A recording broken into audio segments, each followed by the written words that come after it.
Musiri Champion TV. You are my champion. Banyabujumbura namwe bo mu gihugu hagati eka mbere n'abari mu mahanga ya midogo mwari mufise kubijanye n'amasanamu irarangiye. Bamwe ngo amasanamu waduhaye nabona neza, abandi ngo wadutebeje. Ivyo byose murabisezeye. Musiri Champion TV yabazaniye yanyishu mwari mukeneye. Musiri Champion TV yabazaniye amakamera agezweho, appareil photo mu gufotora zirema, meranger ku bakeneye ibiganiro by'ikibiriraho, eka n'ibindi byinshi. Mwebwe mufise imanza z'ubukwe, ubugeni, guca ku mazi, kuganduka, publicité, public reportage n'ibindi. Nimusubire kuzimira ngo mwicuza atako mukibigenza. Iture Musiri Champion TV ibakorera ibintu by'iteka ku kabeyi keza, ku mwanya mwifuza, kanatsinda bafise n'abakozi b'inzobere. Musiri Champion TV ikorera kuri Boulevard de Liprona imbere yaho Zavana, neza na neza mu nyubako ya Global Business. Akura kuri 61 76 74 72 canke 69 5 9 18 58 canke 61 28 77 44 mwirongere service zisukuye. Musiri Champion TV kubashimisha twabigize umugenzo. Chuti bagenzi muriko murakurikirana televiziyo Musiri Champion TV, turabaramukije. Uno musi twagize ibakwe ryo kuronka umushitsi w'iteka, umushitsi adasanzwe. Reka abanza bibwire imbere yuko tugira imbere yuko tubandanya, abanza bibwira. Murakoze cyane ko mpakaze kuri iyi televiziyo Musiri Champion TV. Jewe ku mazina banyita Ndereye nta mavukiro, ariko hamwe n'ibyo kubw'igikorwa c'Imana nkaba ndi umubishop canke umuzezwa shengero mw'ishengero ry'Yehova c'ivyizigiro kw'isi yose ngaha mu Burundi. Kaba rije isanzwe ndariserukira imbere y'amategeko, ndetse nkaba n'umwe mu baritangurira iyo shengero muri iki gihugu c'u Burundi. Hanyuma kandi nkaba ndi umudokiteri mu bijanye na theology, no kuvuga ibi vya Bibiliya. Nuko yego murumva yuko dufise umushitsi adasanzwe kandi aza kutwigisha neza ku byo dukeneye. Hama ntatevye ninjiye neza na neza, Bishop ryari twarigeze kubabona ku mbuga muriko murabatiza. Twagomba tuganire ku kintu kijanye n'umubatizo. Yego. Mbega pastor, yego, mutubwira akamaro ko kubatizwa bimaze iki? Murakoze cyane kuri ico kibazo ciza mumbajije. No kuvuga kubatizwa ni ikintu camyeho, mugabo vyakogwa mu bundi buhinga. Iyo dusomye Bibiliya ryo jambo ry'Imana, babikora bakoresheje forme y'ico bita gukebwa. No kuvuga ngo cari ikintu catandukanya amahanga n'ayandi. Muri Isirayeli bakoresha gukebwa, ariko muri iki gihe uyu mwami Yesu Kristo amaze kuza, no kuvuga ngo yahise ashimangira iki gikorwa kijanye n'umubatizo bakoresheje amazi. No kuvuga iki gikorwa catangujwe n'umwami Yesu wenyene akoresheje uwaje ari integuza yitwa Yohana umubatizi. Ivyo navyo turashobora kubisanga mu butumwa bwiza bwa Yesu Kristo bwanditswe na Matayo gice ca 3 duhereye ku murongo wa 13 gushika ku 17. Tubona ko kubatizwa ari ugushitsa ukugororoka kose. Turavye Bibiliya kuko twe nico cishimikizo twishimikiza, usanga umwami Yesu ubwiwe ari we yaje kwa Yohana kugira ngo amubatize. Amaze gushika, Yohana yari umuntu yaraje ashingira intahe Yesu, mugabo ni kuvuga Yesu asanga igikorwa ciwe ntigishobora gutangura nyezina atabanje kubatizwa. Ni ukuvuga bisigura ko kubatizwa ni ikintu ca mbere dukwiye guherako nk'abantu tuba twarakiriye umwami Yesu umwami n'umukiza. Ego murakoze cyane. Mbega twebwe twakoze twumva yuko ukubatizwa ari umubatizo ukura ca gicumuro c'inyanduruko. Twese niko twakoze twumva, sinzi yuko namwe ivyo mwigeze kuvyumva.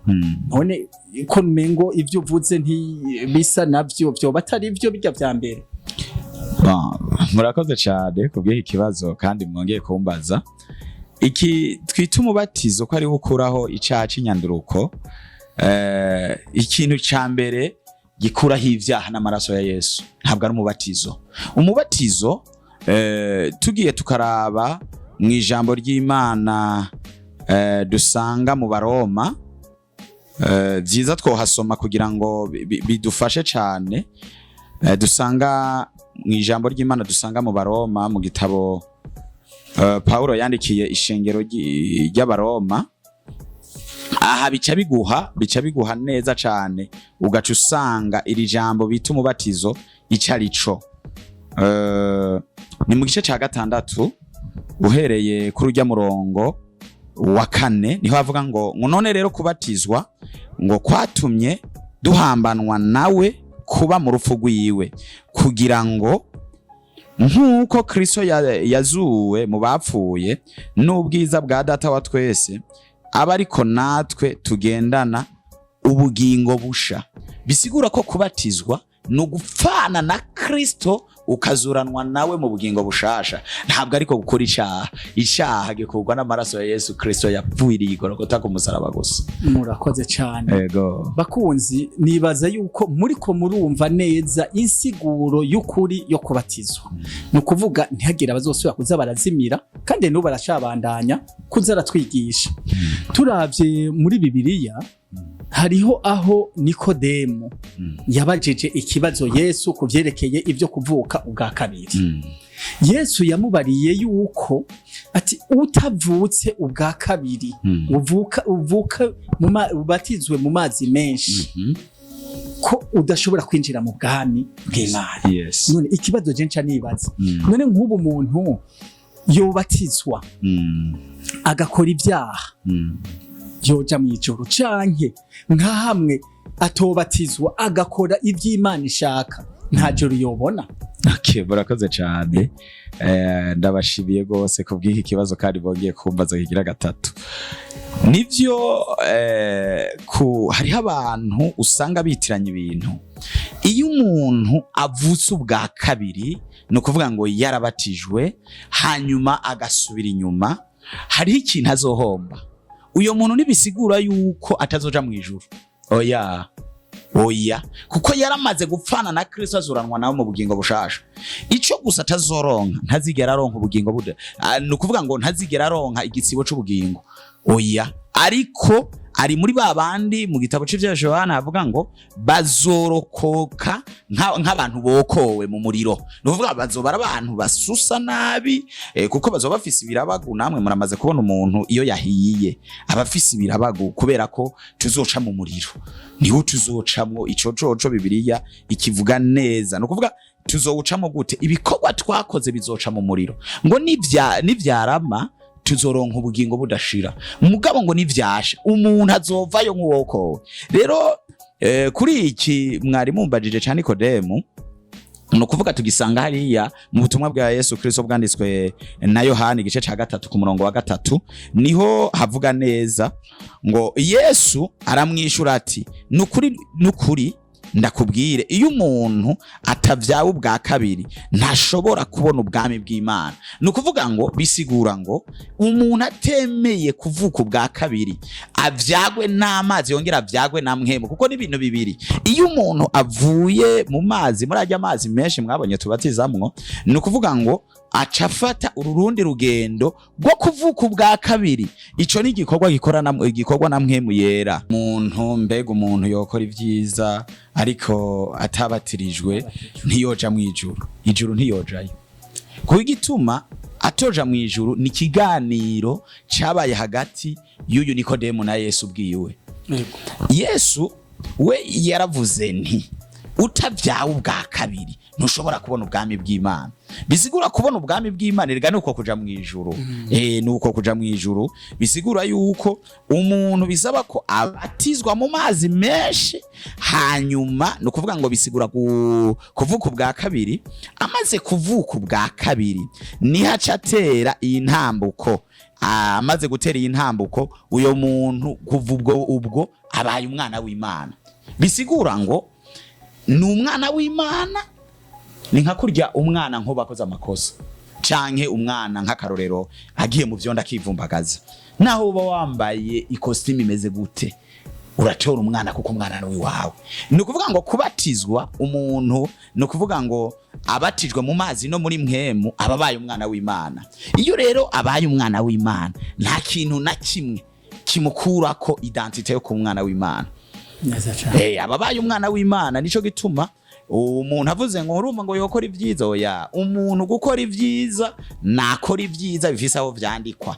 Yarabatijwe mu mazi menshi, arabatizwa no muri mpwemu yera, kuko uyu muntu ahejeje kubatizwa mu mazi menshi akaba by'ukuri yari yitunganije, akaba yaravuganye n'abakozi b'Imana bakamufasha kumutegura kuri iki kijanye no kwatura. Ni ukuvuga ngo ababaye icareme gisha koko. Bisigura ko uyo abarindiriye ico kuzogira gute kuzobona ubwami bw'Imana. Mugabo umuntu hamwe yo kwihena ngo nzokora ivyiza simbatizwe, ubwami bw'Imana ntashobora kuburonka. Kuko hariya muri Yohana nyene igice ca 3 ku murongo wa 5 haravuga ngo Yesu aramwishura ati nukuri ndakubwire, iyo umuntu atavyawe n'amazi na mpwemu ntashobora kwinjira mu bwami bw'Imana. Urumva ko ni Yesu wenyine ariko aribwira Nikodemu, harivuga ati ubwami bw'Imana ntugerayo w'ivyo vyiza wokora. No kuvuga ngo udafise izi identite zibiri, no kuvuga utavyawe n'amazi na mpwemu ubwami bw'Imana ntashobora kububona. Murakoze cyane. Ni isiguro yumvikana cyane gose. Mu bisanzwe ndakunganiye ko none ko bari nka kurya wovuga uti ntushobora kugenda mu kindi gihugu udafise resepasi. Yes. Ni nka resepasi. Yes. Zasaze ni resepasi mbere atari nko ngaha muri East Africa dutomboye umuntu agendana na resepasi. Mu bindi bihugu ntushobora kugenda udafise passport. Yes, uvize nukuvuga ngo ubwa mbere utangura passport.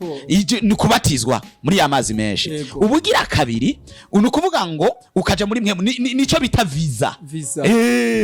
Ukaja muri mwe nukuvuga ngo aho ufise droit yo kwinjira mu gihugu waherewe uburenganzira bwo kwinjiramo. Natwe rero visa yacu nukuvuga ngo ni kubatizwa muri mwe. Nukuvuga umuntu arabatizwa amazi menshi hama gaca abatizwa no muri mwemu. Abatizwa muri mwemu nukuvuga ngo abafise droit yo kuryama no mwibarabara kubijanye no muri ico gihugu baguhereyemwo visa. Murakoze cyane. Nshuti bagenzi muriko murumviriza, nibaza yuko kino kiganiro muracumva neza cyane, harimo inyigisho kanatsinda twazanye umuntu abishoboye, abizi atari vyo gutomboza. None pastor, none mbega wombarira itandukanirizo riri hagati y'ujya mu batizo w'amazi make no kuja mu mazi menshi? Bitaniyehe mu bintu vy'Imana? Murakoze cyane kumbaza ico kibazo. Itandukaniro rirakomeye kandi rirahari, namwe mwaryumvise no kuva kare twarivuze. Yesu bwiwe ava mu gisagara aja kuri Yorodani iyo Yohana umubatizi yari karabatiza. Amaze kugenda we yagiye mu mazi. None ko ari we yarafise, yari umwami, yaraje ava mw'ijuru, ari Imana 100% nkuko tubisanga mu butumwa bwiza bwa Yesu Kristo bwanditswe na Yohana 1 ku murongo wa mbere, ngo jambo yari Imana, jambo yahoranye n'Imana, ngo kandi jambo ni Imana, ngo ivyaremwe byose vyari byo, ngo jambo rero niwe Yesu Kristo. Umviriza, umuntu araje ni Imana ubwayo iraje yemeye kubatizwa mu mazi menshi. None ntiwumva ko mu gihe hari umuntu yanyuranije n'ivyo, uyo muntu no kuvuga ngo ivyo ntibijanye. Yisunze Bibiliya. Hoya nisunze Bibiliya. kuko umwami w'abami uwaje kuducungura Imana 100% yaje igiye mu mazi menshi. Twebwe abantu kubera imitegekere kanaka y'idini ikanaka ivuze ngo twe ntituzobatiza mu mazi menshi ngo tuzobatiza ngo ku mutwe. Oya, aho no kuvuga ubugiye andoro ya Bibiliya bisigura ko umubatizo wemewe na Bibiliya wemewe n'ijuru ushingirwa intahe n'ijambo ry'Imana umubatizo mu mazi menshi. Ubundi nawe sinohava hariho ivyo ntohava ndagusigurira kubera ko ushobora gusanga turi kuri televiziyo hariho ivyo nari gusigura yaba hari umwanya munini nkasigura iyo uyu mubatizo w'amazi menshi wavuye, kuko na kera nabajya hamwe twavuka tubona babatiza ku mutwe, na kera babatiza mu mazi menshi. Hariho umwami yaje kwisumeta muri iryo dini babona guhindura ico gihe mu gihe umwanya wo buhari ukwiye no bisigura neza nkerekana n'igihe n'umwaka n'igihe ivyo bintu vyabereye. Yego nuko murakoze cyane. Yeah. Bantu muri ko muratwumviriza murumva yuko nta yindi passport dufise atari kuja mu mazi menshi. Kandi mbe pastor burya kuja mu mazi menshi biragurwa amahera? Tubitangira ubuntu ahubwo iki kintu cyo kuja mu mazi menshi. Ariko ngomba ndakwibutsa akantu gatoya. Iki kintu ibi bintu dukora mu bijanye no kwigisha ijambo ry'Imana bitangwa ku buntu, tuko twabiherewe ubuntu. Ariko nagira ndakubwire ngo kugira bishikira babikeneye hariho utegereza gutanga ikiguzi. Turatanga ikiguzi kuko n'iyi Bibiliya ndiko ndasoma ngaha canke iyi televiziyo ntushobora kuyikoresha udafise uburyo. Naha mukoresha uburyo, ibikoresho mukoresha ni ivy'uburyo. Nukuvuga ngo ni Bibiliya ndayigura amafaranga, ariko mu kubisoma canke kuvyigisha tuvyigisha ku buntu. Nico gituma n'umubatizo twe tubatiza umuntu amaze kwemera ati ndemeye kwakira Yesu umwami n'umukiza mu bugingo bwanje, tukamwatuza amajambo tusanzwe tubatuza. Ubwo nyene twe duca tugenda tukamubatiza. Iyo tumubatije Bibiliya ivuga ngo usomye hariya mu butumwa bwiza bwa Yesu Kristo bwanditswe na Matayo igice ca 18 ku murongo wa 19 havuga neza cane ngo nimugende mu mahanga yose abazizera mubabatize mu izina rya Data n'iry'Umwana rya Mpwemu Yera, ngo muce mubigisha kwitondera ivyo nabageze. Nukuvuga ngo twe nta kindi kintu tujejwe. Tw'umuntu avuze ati jewe ndemeye kwakira umwami Yesu, tumubatiza ku buntu tukabandanya tunamwigisha tumukurikirana ku buntu ataco tumusavye. Murakoze cyane. Bantu muri ko muratwumviriza murumva neza ko kugira wironkera iyo passport yo kuja mw'ijuru nta mahera bisaba. Ni wizera Imana gusa hanyuma wature nibaza ko ari byo yatubariye gusa nta kindi. Murumva rero ntagire uzoreka kuja mw'ijuru mu bwami bw'Imana kubera ntuvuga nti nubugaba kuko nta kindi kintu nta kindi bamusavye. None pastor ubu nitwasubira kuguhamagara uzoza ko twumva abantu twibutsa abantu yuko mufise nico mubaza murashobora kugira muri commentaire pastor akazogaruka. Murumva yuko ibyo akora abikorera ku buntu kuko nawe ngo yabiherewe ubuntu. Uzogaruka gapasite kubaha umuco ku kintu kanaka batazoba bumvise. Murakoze cyane nyakubahwa.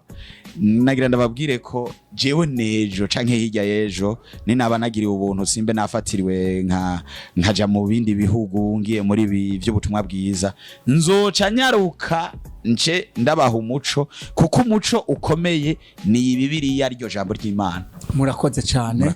Murakoze. Bantu mwariko murakurikira televiziyo Musiri Champion TV, mwariko murakurikira kino kiganiro cy'umubatizo. Turabashimiye tubamenyesha yuko kuri mikro mwari kumwe na Emmanuel Cishahayo, inyuma ya kamera hari Masabo Samuel. Hama ico tubasavye namwe nuko mwogira subscribe, kandi iri jambo si byiza ko mugigumizamwo kuko namwe muri abakozi b'Imana. Tangira ijambo murisangiza abandi kuko hari habazokira kubera amajambo avugiwa, kandi nibakira kubera wabikoze.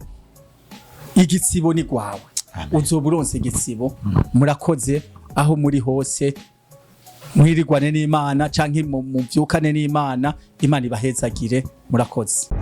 Musiri Champion TV. You are my champion.